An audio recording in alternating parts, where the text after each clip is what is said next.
les premiers décrets, mon grand ministre chargé de la sécurité présidentielle, c'était un nouveau poste. Parce qu'on se posait la question, ça allait entraîner des conflits de compétences, mais néanmoins, seul Dadis, je ne suis pas dans son secret. Voilà, à partir du moment où on a fait notre travail, maintenant il est couvert par le maire suprême des juges, Dieu, c'est lui qui l'investit maintenant, donc il ne faut pas le demander maintenant, il faut qu'on respecte. Donc nous on est resté dans ça maintenant. Donc moi je suis devenu l'aide de camp du président de la République. Maintenant, je vais vous expliquer un peu, parce que eux tous ils passent ici, ils parlent régiment comme s'ils étaient devant les militaires. Il faut expliquer un peu aux autorités civiles ce que c'est qu'un régiment. Voilà. C'est-à-dire, prenons les compagnies. Supposons les compagnies selon les nomenclatures. Si c'est française ou américaine, les Français vont aller à 150 hommes, une compagnie. Ou une compagnie renforcée, 200 hommes. Bon, prenons 200, mais 5 compagnies vont donner un bataillon. Maintenant, plusieurs bataillons vont fournir des régiments. Ça, c'est des milliers de personnes. C'est comme ça le régiment. Mais qu'est-ce qui a fait gonfler? Parce qu'à la prise du pouvoir, d'autres ont fait venir le bataillon des commandos chinois qui était basé à Kindia et ils sont descendus, dirigé par l'actuel inspecteur des forces armées, colonel Abdoulaye Keita. Lui, il est descendu pour un renfort. Le bataillon des commandos Rangers basé à Soronkoni sont descendus aussi à Conakry. Tout ça pour renforcer, pour prendre le pouvoir. Donc les deux bataillons se sont rencontrés à la présidence. Lorsque c'est moi qui ai relevé toutes les positions du fait général Lansana Conté, personne ne m'a dit. C'est moi qui ai relevé tous les camps. J'ai dit à toute la troupe, j'ai dit rejoignez la présidence, les anciens, allez-y à Bata. Donc la présidence c'est comme ça. Parce qu'on ne peut pas prendre le pouvoir. L'ancienne garde de Conté, eux aussi, ils sont en ville, ils sont en train de manœuvrer. Ils ont même arrêté leur commandant, le colonel Fodeba, qui est à Etidjan. Et déjà, ils les ont arrêtés par leurs propres hommes, les envoyés au PM3. C'est moi, Toumba, qui est descendu la nuit. Oui, ok. Je suis passé par la corniche pour venir au PM3, sortir ceci là-bas, envoyer au camp Alpha, pour affaiblir encore ceci là. C'est moi qui ai fait ça. Donc, il faut que les gens sachent, ceux qui parlent aujourd'hui, où ils étaient avant le pouvoir là. Donc moi, ils m'ont vu avec Dadis, il sait, et il ne sait pas que moi je ne mens pas. Et moi je ne suis pas quelqu'un qui cherche à se substituer de quelque chose. Non. Tout ce que je fais, je mets la conscience devant et puis la force derrière. J'ai 5e dan. Oui. Et formé, je suis rangeur, formé par les Américains. Et je suis médecin encore. Donc, il ne faut pas que, voilà, mais, voilà, quand on te donne à des personnes qui ne te connaissent pas, ils vont te peindre en noir. C'est tout. J'ai fait 7 ans de service au service de cardiologie de l'hôpital Ignachdine. 7 ans. Je suis là-bas, comme médecin interne. C'est là-bas que j'ai travaillé sur ma thèse de mémoire. Demandez les professeurs qui sont là-bas, qui m'ont encadré. Là-bas, ce n'est pas la force, ce n'est pas la pagaille. C'est la vraie discipline. Parce que tu ne peux pas gérer le service. Le matin, tu as le rapport à faire devant le staff, devant les étudiants, et que tu montres la force. Non, c'est le raisonnement scientifique. J'ai été encadré là-bas. Qu'il fasse attention. Donc, la structure du commandement a été donnée comme ça. Je parlais au niveau des rapports de force qui se trouvaient à la présidence, les différentes, pour que vous ayez un aperçu général sur la présidence. Parce que les gens parlent comme ça, les gens parlent un aperçu général sur la présidence. il y avait, à part des gardes de comté, les commandos chinois, les rangers, il y avait d'autres unités encore qui avaient trouvé refuge à la présidence. Vous allez comprendre pourquoi l'idée qui a poussé, par exemple, l'idée qui a animé à procéder à un recrutement. Parce que cette hétérogénéité à la présidence, le pouvoir n'était pas encore acquis par Dadis. Il sait. Sauf qu'il ne m'a pas associé à la stratégie. C'est ça le problème.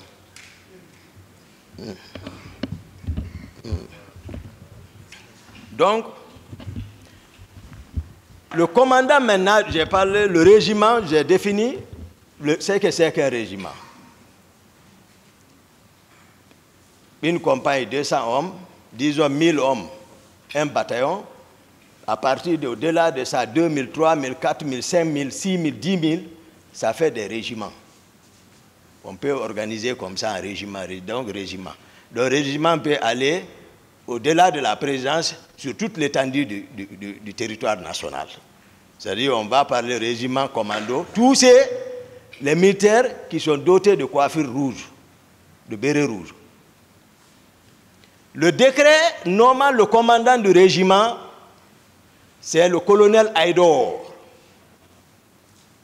qui a été nommé par décret comme commandant du régiment. Et lui, il était l'adjoint de Konaté à l'époque des faits, à Bata. Et le commandant adjoint du régiment, c'était le colonel Sa-Alphonse Touré. Le commandant d'opération à la présidence, c'est Makambo, capitaine Makambo. Toutes les opérations, c'est lui. Donc, le premier trimestre, s'il faut, tout allait bien. Le premier trimestre, j'ai passé à trop de pagaille, mais voilà, on gérait, tout allait bien entre moi et Dadis, tout. Mais après ça, lui et le général Konaté, on était dans son bureau, ils ont crié sur moi, ils m'ont instruit d'arrêter le commandant du régiment et son adjoint. Voilà. Et l'actuel inspecteur des forces armées, Ablaï Keita, de les arrêter. Je suis sorti, je les ai arrêtés. Donc, il n'y avait plus de commandant du régiment. On s'est retrouvés, moi, Dadis, nous trois, dans le bureau du président. On s'est retrouvés. Moi, je vais avec les données techniques. C'est pas... Maintenant, la question s'est posée, qui doit commander le régiment? Ils m'ont dit, ah bon, voilà, Toumba, tu sais, tu es lieutenant, donc le lieutenant ne peut pas. Donc, Dadis prend directement la parole, il dit, à partir de l'instant, il est le commandant du régiment, devant le général Konaté. Il dit, Konaté, tu es mon adjoint. Ça s'est passé comme ça. Moi, je ne mens pas sur lui. Non. Non. Pendant ce temps, après ça, ça allait bien. Dès lors que lui-même il s'est désigné commandant du régiment, ce qui s'est passé, d'où est venue la pagaille? Je voudrais que vraiment, là-bas, à ce niveau, que chacun vraiment analyse très bien à sa manière. Le protocole de sortie à la présidence. D'habitude, moi, Dadis m'appelle. Il me dit, Toumba, voilà, on doit partir, j'ai le programme, préparons la sortie. Moi, je suis aide de camp, c'est sa protection physique. Sa sécurité physique et sa protection physique est le salon qui relève de mon commandement. C'est ça l'aide de camp. Et ce salon-là aussi, je le sollicite à partir du commandant du régiment pour me fournir ces éléments. Au début, lorsqu'on n'avait pas compris le fonctionnement, le commandant du régiment Aïdor et son adjoint m'ont trimballé devant l'état-major adjoint, les maths, pour venir discuter, c'est-à-dire de l'organisation. C'est là-bas qu'ils m'ont fait comprendre tout, j'ai dit d'accord. Donc, Moi, j'ai le contrôle du salon. C'est-à-dire qu'il y a un commandant de salon. C'est tout. Lui, il s'occupe du planning. Maintenant, et la protection physique du président, ça me préoccupe, moi. Et pour la protection dans le salon, le commandant du salon viendra, il dira combien d'hommes il avait à cet effet, peut-être pas, en tout cas pas plus d'une section. Section, peut-être on va prendre 32 hommes. Pas plus de ça. Mais par exemple, bon, Marcel ne peut pas par exemple dire qu'il relevait du salon. Non. Non. Marcel ne peut pas non plus dire qu'il était garde-corps. Il n'a pas encore un acte officiel. Mais en amont, vous comprendrez qu'il avait un pouvoir. Il pouvait avoir un pouvoir. Marcel agissait par conviction. C'est un jeune que j'ai aimé, tout le monde connaît. Mais sauf que, voilà, le pouvoir l'a un peu changé. Parce que Marcel, même un ministre assis avec Dadis, même un ministre en face de Dadis, Marcel peut venir crier sur le ministre. Ah oui? Il avait sa troupe. Ça, c'est spécial. Il n'était pas d'accord. Nous sommes tous dans la même enceinte, mais il n'est pas fréquent, c'est Dadis, d'accord. Je suis d'accord, tout ça. Hein? C'est par nécessité. Il joue son rôle. C'est-à-dire, lui, il a son propre calcul. Il sait. Le pouvoir, c'est-à-dire, il protège le pouvoir à sa manière. Dadis connaît. Parce qu'on vient de loin. Donc, moi, c'est moi qui ai, pour dire que j'aime Marcel, c'est moi qui ai gradé Marcel sous-lieutenant. Parce que, au moment où on cherchait le pouvoir, il avait bénéficié d'une bourse pour aller en Union soviétique. Et comme il était utile pour nous, il est important pour moi et le président Dadis, moi et le président Dadis, on s'est assis, on a analysé la situation, on dit Marcel, renonce à la bourse là. Tu ne peux pas nous quitter à l'air là. Ce n'est pas possible, le moment est proche. Si tu vas, on est foutu. Ses amis, jusqu'au jour du départ de ses amis à l'aéroport, Marcel est avec nous. On le dissuadait et il n'est pas parti. Et voilà qu'on prend le pouvoir. Il était caporal. Mais moi, sachant ça, ses amis ont grade lieutenant en plein rassemblement sans demander l'avis du président. J'ai appelé les gens, j'ai dit envoyez ma grade lieutenant. J'ai dit mettez ici. Ils ont mis. J'ai dit allez. Grand Co, Pivi. Quand j'ai dit Grand Co, c'est Grand Co plan, Pivi. Quand il a rencontré Marcel avec grade là, il dit enlève. Marcel a enlevé, il est parti s'asseoir chez nous en train de pleurer. Quelqu'un est venu me dire que Marcel est assis chez lui, il est en train de pleurer. J'ai pris mon véhicule, je suis parti le chercher. J'ai dit, quand j'ai dit, je t'ai dit, le PV dit d'enlever. J'ai dit, porte. Il a porté. J'ai dit, prends ton véhicule, il a pris. J'ai dit, allons. On est venu, on est rentré sur le président. On est parti dans la chambre, le président était là-bas. Je n'ai pas posé le sujet. On dit, on est venu juste pour voir, voilà, si tout va bien, ouais. Après ça, j'ai dit, bon, nous, on part. Après 2 pas, j'ai dit, excellent, j'ai dit, dis à les PV de faire attention. Il dit quoi, Boutoumba? J'ai dit à Marcel de porter le lieutenant, il dit d'enlever. Le président dit, oh, ils sont qui? Ils sont qui? J'ai dit d'accord. On est sorti. J'ai dit alors c'est la défense Sekouba. On est parti, c'est Sekouba. Et là aussi, ça a été confirmé. Il a porté le lieutenant. Ça, c'est très important. La gestion du régiment, le général Sekouba Konaté, il n'est pas ici, il n'a rien à voir dans ça, monsieur le président, honorable assesseur. Le groupe du général Sekouba Konaté avec lequel on a pris le pouvoir à Bata, lui, il était toujours avec le groupe là. Lui, il est en défensive, il ne se mêle pas du régiment. Non, lui, il est avec ses hommes. Même chez lui, dans le quartier, tout le monde connaît, il a pris des maisons pour eux là-bas. Parce qu'il sait, il y a quelque chose, en tout cas, qui ne va pas. Non seulement ces hommes étaient contre pourquoi il n'a pas pris le pouvoir, et Dadis connaît ça, donc chacun, rien n'était sûr. Au sein du régiment encore, il n'y avait pas de contrôle total sur les hommes. Donc, qu'est-ce qui s'est passé? Qu'est-ce qui a amené maintenant le désordre? Le colonel Tcheboro qui est ici, moi c'est un frère, moi je n'aime pas, quand je vois les gens parler autrement, vraiment sans dire la vérité, ça dit non. Mais à tout moment, on peut mourir quand même, qu'on soit ici ou ailleurs, on est entre frères. Il faut dire la vérité. Le colonel Tcheboro, d'abord, le nombre de personnes qui disent rien ne vérifie.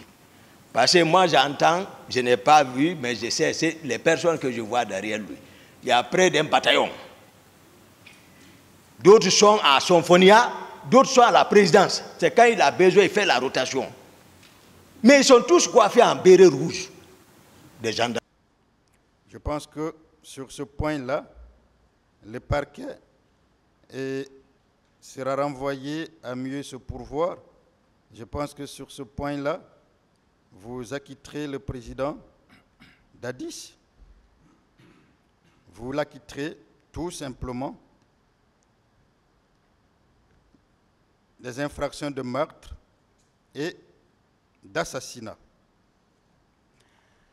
Le deuxième chef d'infraction qui est reproché au président Dadis est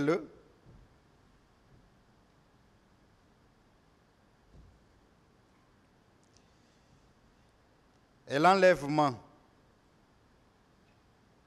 la torture et la séquestration. Enlever, c'est quoi? Enlever, c'est déplacer une personne d'un point à un autre point. Alors, l'article 303 est très clair là-dessus. L'article 303 du Code pénal, Monsieur le Président, est très clair là-dessus.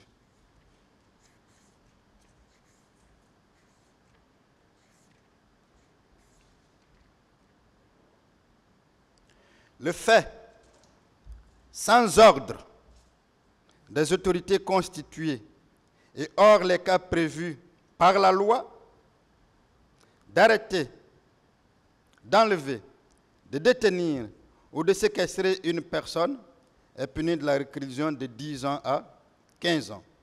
Le fait sans ordre d'arrêter tel. Ici, quelles sont les personnes qui sont poursuivies pour enlèvement?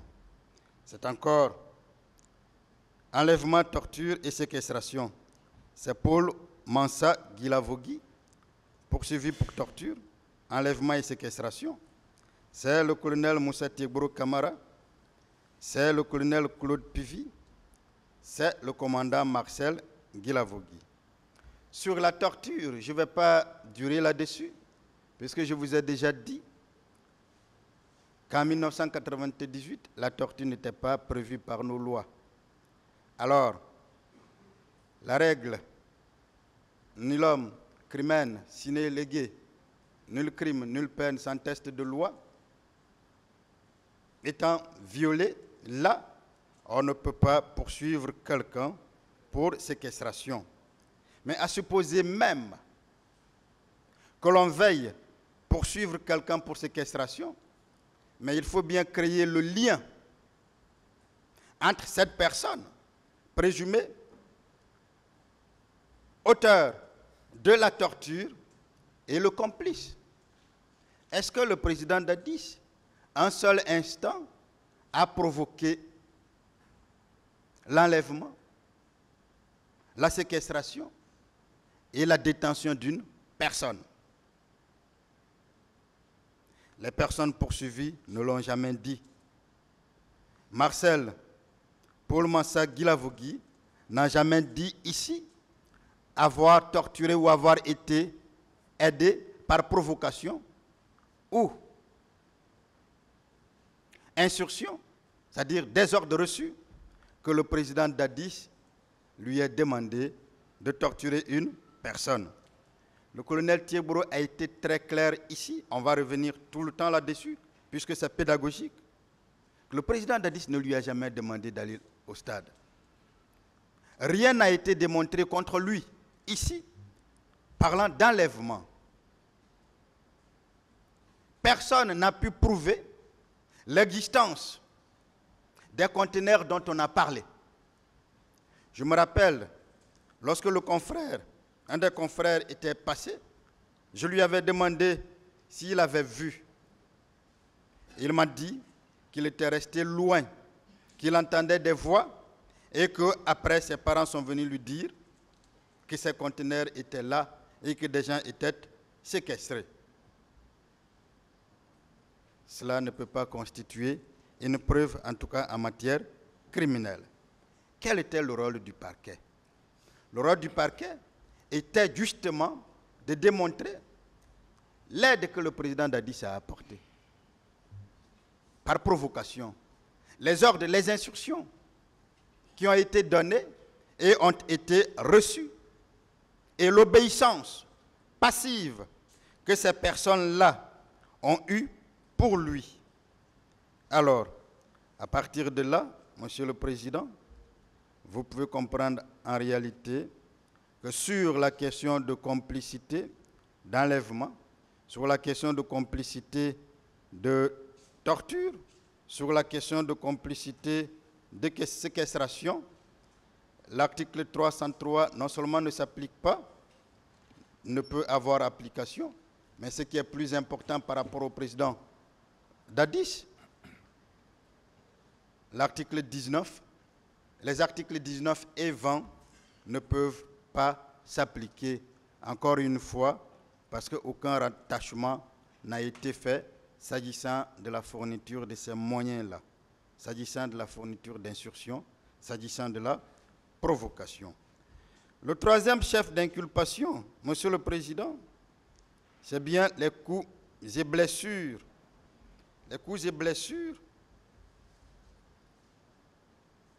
pour lesquels on prétend encore que le président Moussa Dadis Camara a été complice. Alors, Monsieur le Président,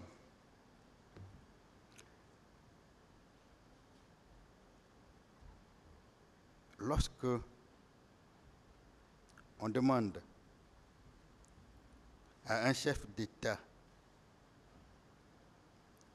d'avoir fourni